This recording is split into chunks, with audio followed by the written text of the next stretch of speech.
you can't teach work ethic, right? And for me, uh, I always used to say, hard work beats talent if talent doesn't work hard. And I always took that with me, because you could be the most talented person in the world, but if you don't put in that hard work every day, it's going to be extra hard for you to succeed.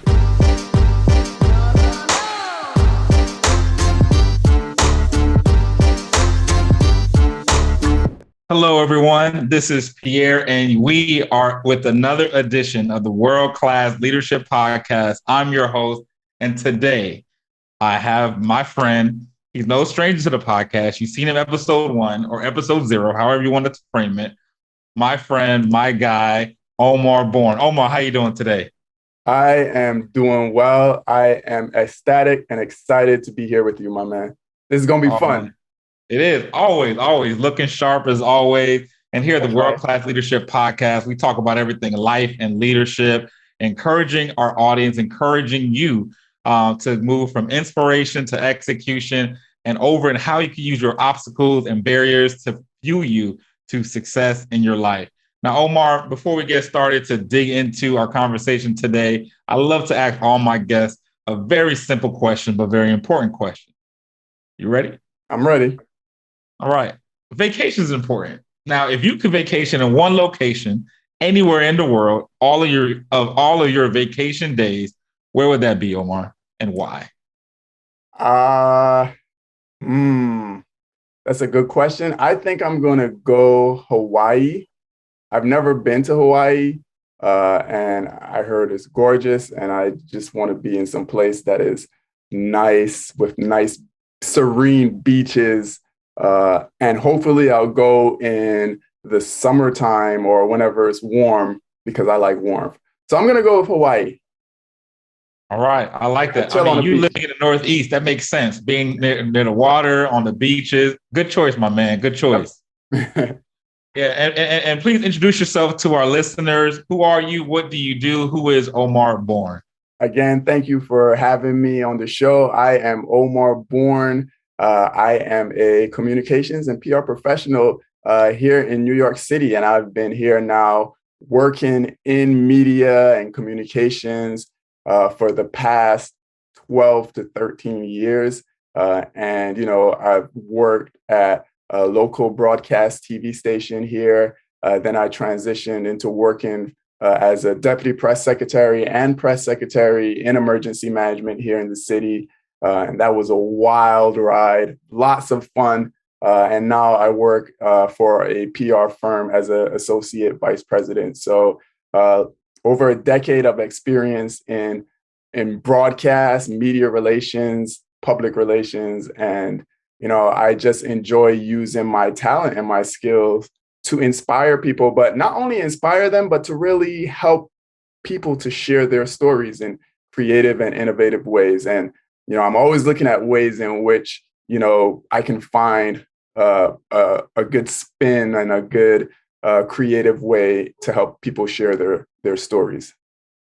Very nice, very nice. So now I'm going to keep it real, Omar. I mean, you're my guy. I've known you 15 plus years. Yeah. All right, ladies and gentlemen, Omar Bourne is a PR communication expert. All right. Now, when I say expert, this man knows his stuff.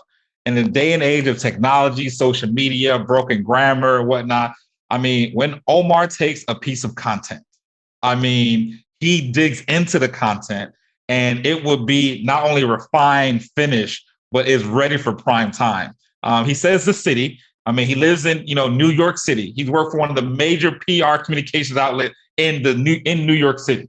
When you think communications and prime time, Omar, you've been in the rooms with high political figures, very influential individuals, celebrities. I mean, I appreciate the humbleness there, but I got to brag on my friend. And, it's been amazing seeing your journey from college, being the editor of our college, newspaper, Yeah. and moving to different channels. I mean, you are gifted. You are blessed. I'm proud of you. So now I got to go to my real question today. During your experience as a professional, in different circles, when you found yourselves in a room with individuals that were celebrities, individuals that we all will see on television and just admire, and you were literally working side by side. Like, how did that happen? Like, did you always see yourself being able to be not only an influencer in communications, but being someone that, would also, how can I put this, would be in a leadership capacity, directing different pieces of information in that setting? Talk to us about that. Yeah, I mean, I never dreamed that that would be, what I would be doing, that I'd be rubbing shoulders with celebrities or working closely with them or elected officials. But I always knew that I wanted to be in the communications field. And I always knew that that's where my skill set was, and that's where my talents are. And so, for me, it was a matter of always working hard to try my best to give 150% every single day, and let the chips fall where they may. And I got to tell you, you can't teach work ethic, right? And for me, I always used to say, hard work beats talent if talent doesn't work hard. I actually, I actually heard that in the barbershop. That was a jade. I was in the barbershop getting my hair cut, and we in New York City. This was years ago. I was probably still in college and back home for the weekend, and for not for the weekend, but I was back home for vacation, for break, and I'm in the barbershop and getting my hair cut, and Jadakiss is playing, and he was like, hard work beat talent if talent don't work hard. I was like, yo, that's real. It is. It is. And I always took that with me, because you could be the most talented person in the world, but if you don't put in that hard work every day, it's gonna be extra hard for you to succeed. And so you got to do the dirty work. You got to be able to just get down and put 150% into everything that you do. And I would always tell people at emergency management when I was working with them, every time I step up to the plate, I want to hit a home run. And if I don't hit a home run and I end up with a single or a triple or a double, that's okay too. But I am going to swing for the fences every time, because I want to make sure that I'm putting my best in everything. And I think the work ethic and doing the little things is what really helped me and propelled me to the point where I was able to, progress throughout my career and be in positions where now I'm in the same room as, the mayor of the city, and, prepping commissioners for events and for media interviews, et cetera. So, you have to put in 150% every time. Yes. Yes. If I'm sweeping floors, man, I want those to be the best floors that you've ever seen. And that's the mentality that you have to have. There you go. There you go. And I know I told you many times before, but I got to say it on air. I'm proud of you. I'm proud of the work you're doing. I'm proud of you being just an upstanding, this role model. Now, I love how you talk about, work ethic, Omar. Mm-hmm. And, in full transparency, I found times in my, life and my leadership where working hard wasn't the issue. Mm-hmm. But sometimes it was that fear of making a mistake, or I'm scared to make that first step. Some people call it analysis paralysis, like overthinking, right? Yeah. Talk to us about that. Have you ever found yourself, in that frame of mind where you want to move forward, right? You want to, you have a hard work ethic, a great work ethic, but taking that first step was difficult. And how'd you overcome that? Man, I would say that I deal with not only analysis paralysis, but imposter syndrome, frequently, where I just have to try to keep motivating myself to get up and go, to actually do it. And, I tell myself I can't let fear, uh, you know, get in the way of me being able to at least try. Yeah. It's funny. My mom would always say, nothing beats a trial but a failure. And it's so true, because you have to try. You have to get out there and push yourself and do it. And, I lean on faith, and this Bible verse that comes back to me that says, God hasn't given us the spirit of fear, but of power, love, and a sound mind. And I have to keep reminding myself, I can do this. I have the skill set. I have the experience. Why not me? And you have to have a supporting cast around you. And as I mentioned, my mom always used to give me good advice, still does. My grandmother as well.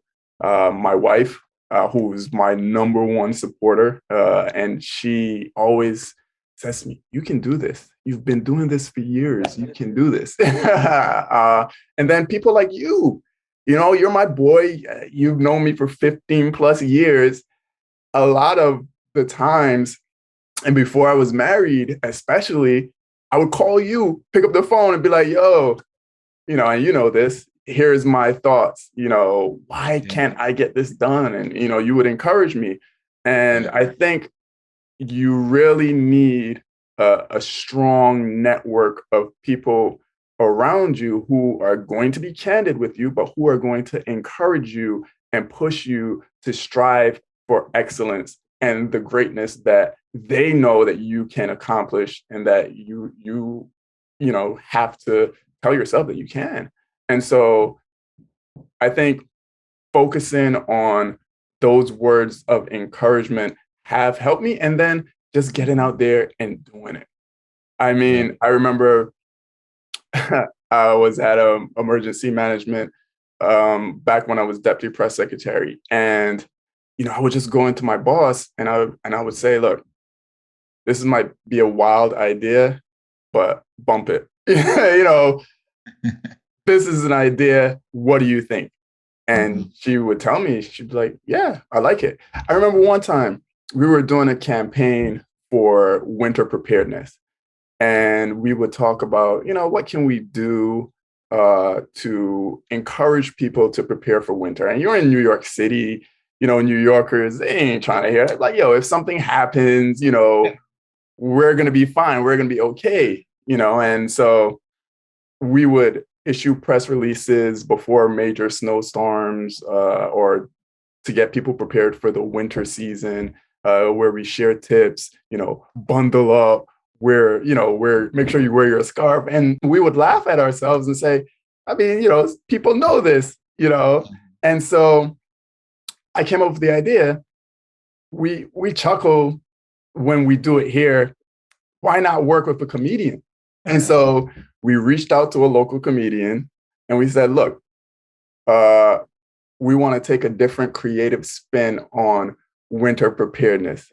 Would you be amenable to working with us to record this PSA where you literally just do stand-up of these preparedness tips that we share?" And the comedian was like, "Yeah, this is cool."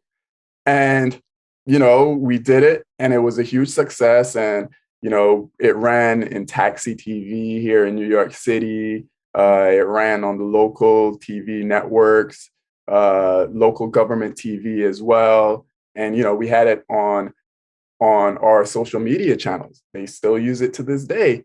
And what started out as I don't know, turned into a huge innovative campaign, which was a different spin on something that you would just do every day. And so you just have to get up and at some point encourage yourself, but get out there and just do it. Yeah, in life, we can't be afraid to challenge the status quo, and I tell myself that. I'm reminded. And the other thing you said, which is powerful, is your circle, your network is so important, right? And as we get older, as we go through life, that may change, but you have to keep a circle around you.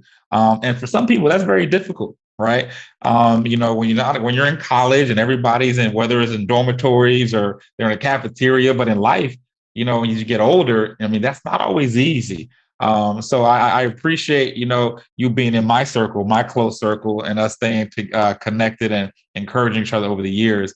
But what are some ways you feel like, that people can ensure they have a circle of trust, someone, a circle that can encourage them to keep pushing forward no matter what in life?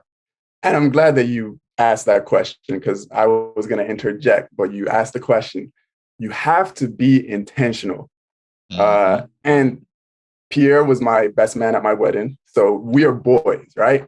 But when you look at life, people tend to say, oh, as you get older, your circle gets smaller. You know, Drake would say, no new friends. And while that might be true, I would say it doesn't have to be, right? Because you're going to meet people along the way in your life who, they're going to bring some type of value to your life and to your experience. And you can be intentional about not only letting those people in, but maintaining those relationships. We've been boys for 15 years, but that didn't just happen by chance. We're intentional with reaching out, whether it be via text, whether it be a phone call, meeting up from time to time, but really making sure that we're continuing to water this friendship plant, and I think in life, we have to be intentional about who we obviously let into our circle, but then how we maintain those relationships. Because a lot of those relationships fall by the wayside, not because of, any falling out, but just because, someone didn't take the time out to just say hello or to keep the relationship going. And so be intentional with who's in your circle, but also how you continue to nurture those relationships. Yeah, no, well said. I feel like in this day and age where social media is a big part of life, right? People feel because they're connected on social media and they flip through pictures, they know someone. But I like to challenge people to, don't just be connected to someone, go deeper. And leverage technology, even if it's social media, right? You can personal message someone, get to know them one-on-one, have a phone call, have a Zoom call, because if you're not developing deep personal relationship with someone, you can't really you can't pour into them and they can't add value to you. So it's not about your followers or your connections, but how do you go deeper than that? So thanks for, kind of springing up that thought. Yeah. On the World Class Leadership Podcast, Omar, we're talking about life and leadership. Congratulations, you're newly married, and you in a different season of life. Talk to us about how do you leverage work-life balance, right? How do you stay on top of your game and swing to the fences at work, but also hit home runs in your personal life? I think one of the things that you have to do is to understand that work is work, and your life outside of that is your life. And so, again, we talked about being intentional earlier. And so you have to maintain that balance. And part of that is being intentional. When I'm working, that's 150% of my effort, as I said. But after work, that's quality time for my wife, whether it be going out or spending time to watch a movie together or just eat together. Sometimes she works late. When she gets off at whatever time, 7 o'clock, or gets home at 8 o'clock or whatever, we're going to still have a meal together. And for me, that's big because me, I'm always hungry. Love to eat. This guy loves to eat. And I don't function well when I'm hungry. I'm like the Snickers commercial with Aretha Franklin back in the day. You're not you when you're hungry, But I'm gonna wait until she gets home, and we're gonna have that meal together, and we're gonna talk about her day and my day, etc. So again, just being intentional about making sure that you can separate work when possible from your day-to-day relationships outside of work. And obviously there's going to be times where, I might have to work late or she may have to work late, but it's about keeping that line of communication open to the point where we understand that and we know that, and you still find time for each other. And then obviously outside of the relationship with the wife, just with the friends as well, with my boys, if you can't have an extensive conversation, it's just making sure that, I can reach out to them, even if it's just shooting them a quick text. I have a friend, we may not talk for months, but for his birthday, he knows he's going to get a call from me. And for my birthday, I know I'm going to get a call from him, And so it's just finding those small, what people might say insignificant moments, but they're really significant to reach out to people. And it's always going to be the small things. You can't overlook the small gestures because those are sometimes the things that mean the most. Yeah, it sounds like not just being intentional, but also being present where you're Yeah. at, right? So when you're at work, you're going all the way, and when you're home, connecting with your loved ones and your wife. So, no, thank you for sharing that. Yeah, in our time closing, Omar, I mean, you've done already so much in your career, and so much more to go. What's on the horizon? Like, what's next for you? What does Omar next 5 years? What does that look like? I'm curious. Man, I just like to take it one day at a time, but I definitely want to be able to, continue to grow, in my skill set, continue to learn. Obviously, social media is big. Everybody's into branding themselves now, et cetera. So I really want to be able to, you know, build the Omar Bourne brand so that when people hear the name Omar Bourne or they hear the name, the Bourne writer, they understand who that person is. They understand that they're going to get quality, innovative, creative work. They understand that they're going to be working with someone who is going to find new ways to help them to share their story, so that they can also build their businesses. And so I'm excited about that. I'm looking forward to it, but I just want to continue to be the best version of myself professionally, and then obviously socially, holistically, spiritually as well. But professionally, I just really want to be in a position where I can continue to inspire people to be the best version of themselves. And I think what I've found is that I can be that when I am working with them creatively to help them, sell their product or their business or who they are. And I really find joy in that. Yeah, well, I'm glad you're moving to the space of branding, because the world needs the gifts and talents of you, Omar. And I won't go into details, but I'm going to let our viewers and listeners know. You enjoy working with people on the communications PR front. I mean, you've helped many people get their information and their work out there through press releases. I've experienced and I've had success, getting myself out in the media because of your help and guidance. I love your social media accounts, the Bourne Writer, and we're going to make sure we have links to that in the show notes.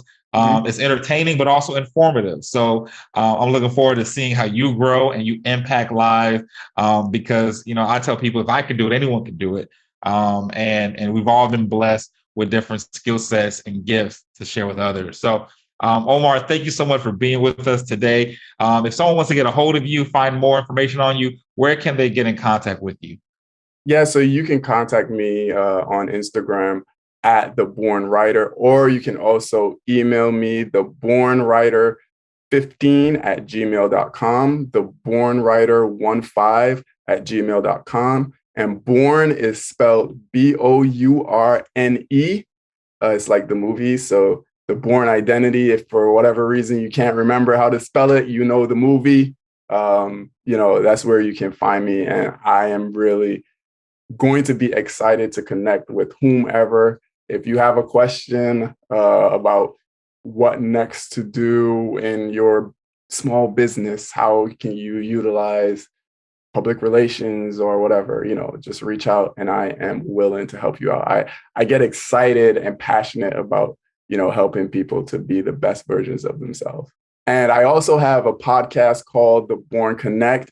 And, for me, that's similar to what you're doing, Pierre, in that I am sharing the stories of everyday people, their success stories, their failures as well, but just how they got to where they are. It's called the Bourne Connect. I mentioned it in the first episode. Definitely want to make sure that I mention it again because, it's going to be an inspiration to the listener to see that, everyday people like Omar Bourne, like Pierre Monice, like whomever, we've all been successful or we've all just gotten to where we are in life for a reason. So what is that story? We often look at celebrities and think, oh, they're the pinnacle of success, but there are a lot of successful people in your everyday life. And so I'm helping to share those stories, their successes, their failures. I've spoken to journalists. I've spoken to people who have lost their jobs and been able to bounce back. People who have started their own businesses. And it really shows you that if you just get out there and do it, despite the fear, despite the analysis paralysis, you can achieve your goals. And so check it out, all podcasting platforms, Apple Podcasts, the Bourne Connect. You're not going to be disappointed. And I also share communications and public relations tips for anyone who's looking to start a small business and may not have access to the information. So check it out. Excellent. And again, in our show notes, we'll have those exact details for everyone. Omar, thanks for being with us. And this is another episode of the World Class Leadership Podcast, helping you move from inspiration to execution and helping you move into success in every area of your life. Until next time, please leave a comment, give us some feedback. I'd love to hear from you. And also, don't forget to share this episode with one or two people in your circle because we got to spread more knowledge and positivity to everyone. Until next time, be safe, be blessed. Talk to you soon.